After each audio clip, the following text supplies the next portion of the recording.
Hay, panibagong araw na naman ang ating sisimulan. Isang destinasyon na naman kaya tayo dadali ng ating mga gulong. Ay basta bahala na. Basta kung saan masaya, doon tayo pupunta. Kaya tara, samahan nyo kami. Sa aming susunod na destinasyon. Madalas sa aming rides, biglaan. Magugulat ka na lang, naiwan ka na pala. Nang mag-isa sa bahay nyo, yakapin mo ang unan mo na basa ng luwa at laway mo. Bye! O yan, nakikita mo na ba kung gaano kaganda ang tanawin? Samahan pa ng malamig at malinis na hangin. Wala ka kasi, nandiyan ka sa bahay nyo, kayakap mo ang unan mo na basa ng luwa at laway mo. Kaya halika, sumama at mag-enjoy. Bye!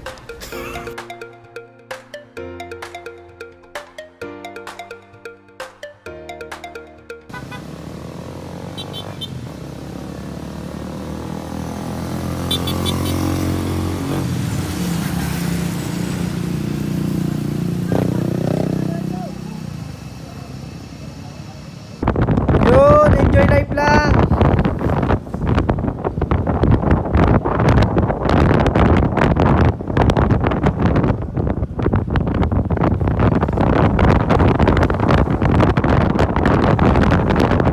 Ay, nakikita niyo yung bundok na yan. Parang pagpunta namin dyan, hindi pa ganyan yan. Eh, no?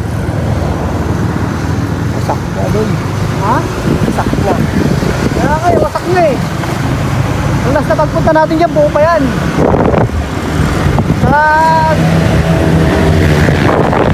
Pero napakaganda ng klima rito. Pag nasa sudad ka, napakainit. Iba yung klima rito. Napakalamig. May nasar pa rito.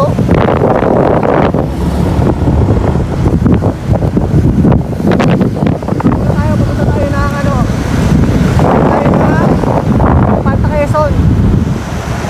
So we decided to go there. Kasi buong Tanay-Rizal, halos kalibot na natin.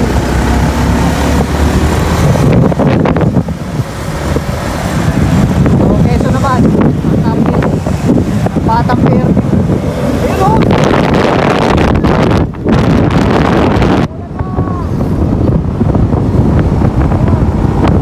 Tapos na tayo ng ulan!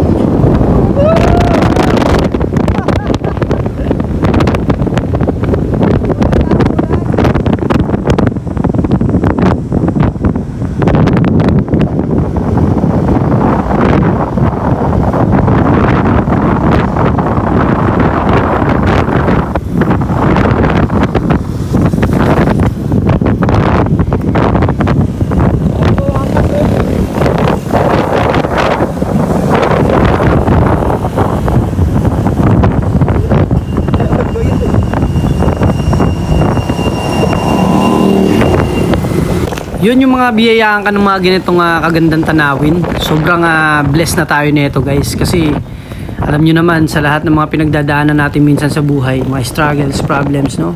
Kailangan din natin na malanghap ang sariwang hangin na binigay sa atin ng ating Panginoon. Kaya no, sabi nga nila, di ba? Nature heals, no? So syempre, bigyan mo rin ng time yung sarili mo na makahinga ka naman ng maluwag-luwag at makatikim ng sariwang hangin. Minsan sa buhay, mapapaisip ka kung ano bang halaga at layunin mo sa mundong to. Madaming katanungan ang sumasagi sa iyong isipan. Sa sobrang dami ng pagsubok, problema, suliranin na nararanasan natin sa ating buhay, minsan naiisip mo na sumuko na lang. Pero alam mo ba, sa bawat daan na tinatahak natin, di natin alam kung saan nga ba tayo patungo. Pero dahil sa pag-ibig ng ating Panginoon, yung daan nagkaroon ng direksyon at may nag-aabang na magandang destinasyon. Ganyan tayo kamahal ni Lord. Yung dating buhay natin na walang halaga ay nagkaroon ng halaga dahil sa biyaya niya. Kaya magpatuloy lang tayo sa buhay kasi nabubuhay tayo sa mundong ito para sumaya at hindi palungkutin ang buhay natin. Kaya yung mga magagandang tanawin na nakikita natin, mga kagubatan, mga kalikasan, ito yung mga tuwang natin sa buhay na magpapagaan ng ating dinadala. Kahit gaano pa kabigat yan, mawawala yan. Basta gawin mo lang yung gusto mo, nakasama si Lord sa buhay mo.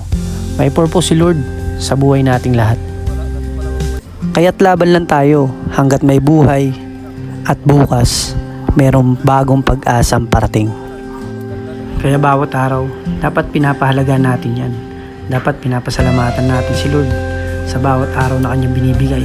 Dahil dala nito ay bagong pag-asa sa ating mga buhay. Hindi pa naman huli ang lahat. Sabi nga, habang may buhay, may pag-asa.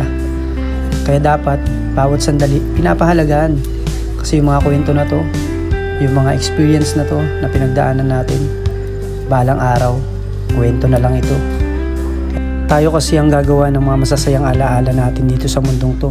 Kaya habang nabubuhay ka pa, gawin mo na yung gusto mo. Gawin mo ito nang kasama si Lord sa buhay mo. Kadalasan, nawawalan tayo ng pag-asa dahil sa mga kamalian nating nagagawa.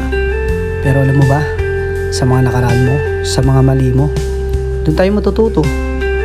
Doon tayo tatayo at doon tayo lalaban. Dahil may Panginoon tayong Diyos na gagabay sa atin.